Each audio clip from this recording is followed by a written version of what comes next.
চাওক আজি আমি ওলাইছোঁ কাৰ্বি আংলঙৰ পৰা দিল্লীৰ অভিমুখে আমি ৰাওনা হ'ম। শান্তি চুক্তিখন স্বাক্ষৰিত হ'ব আপোনাৰ ছেপ্টেম্বৰৰ 4 তাৰিখে সন্ধিয়া। আমি যিটো খবৰ পাইছোঁ সেইটো মতে হ'ব।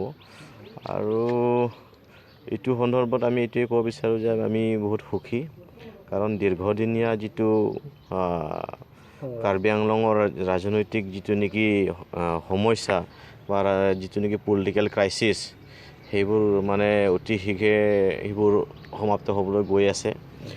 আৰু আমি বৰ্তমান KLNLF সংগঠনৰ পৰা আৰম্ভ কৰি UPLA বন্ধুবৰ্গবোৰ আছে, PDCKৰ সংবিজিত ডাঙৰীয়া তেখেতেও থাকিব, আৰু ইয়াৰ উপৰিও KPLTৰ 3টা ফেকশ্যন তেওঁলোকেও থাকিব, আৰু 6টা সংগঠনে আজি 4 তাৰিখে স্বাক্ষৰিত কৰিম।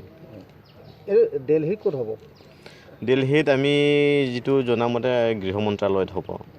ইয়াত কেন্দ্ৰীয় চৰকাৰৰ ফালৰ পৰা কোন থাকিব বা ৰাজ্য চৰকাৰৰ বা আমাৰ কাউন্সিল অট'নমাছ কাউন্সিলৰ ফালৰ পৰা কোন থাকিব নেকি এই সময়ত, চুক্তিৰ সময়ত? হয়, এই চুক্তিখন কেন্দ্ৰীয় গৃহমন্ত্ৰী ডাঙৰীয়া অমিত শ্বাহ ডাঙৰীয়াৰ উপস্থিতিত উপস্থিতিত চুক্তিখন হ'ব।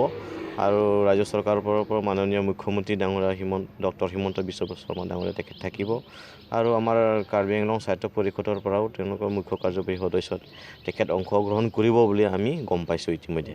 আজি আপোনালোকৰ লগতে ছ'চিয়েল অৰ্গেনাইজেশ্যনৰ কিমানজন দিল্লীলৈ ৰাওনা হ'ব?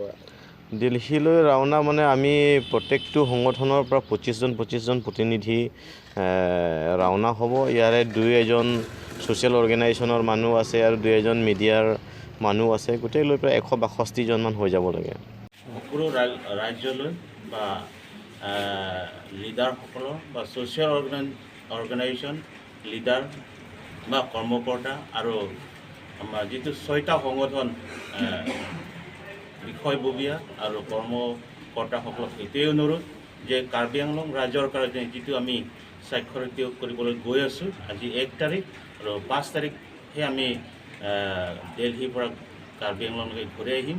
সেই সময়ত আমি যিটো চৰকাৰৰ পৰা আলোচনা বহিব, বৈঠক হ'ব, সেই বৈঠক যাতে গুৰুত্বপূৰ্ণ হয় আৰু ফলশ্ৰুতি পায়, আৰু যিখিনি আমি তাত চৰ্তখিনি যাতে আমাৰ চৰকাৰ আৰু আমাৰ মাজত যাতে সন্মত হয়, আৰু যাতে গোটেই কনচেনচাছ যাতে আহিব পাৰি, সেইটো কাৰণে আপোনালোকে বা আপোনালোকৰ পৰা পৰামৰ্শ আৰু আশীৰ্বাদ যাতে দিয়ে।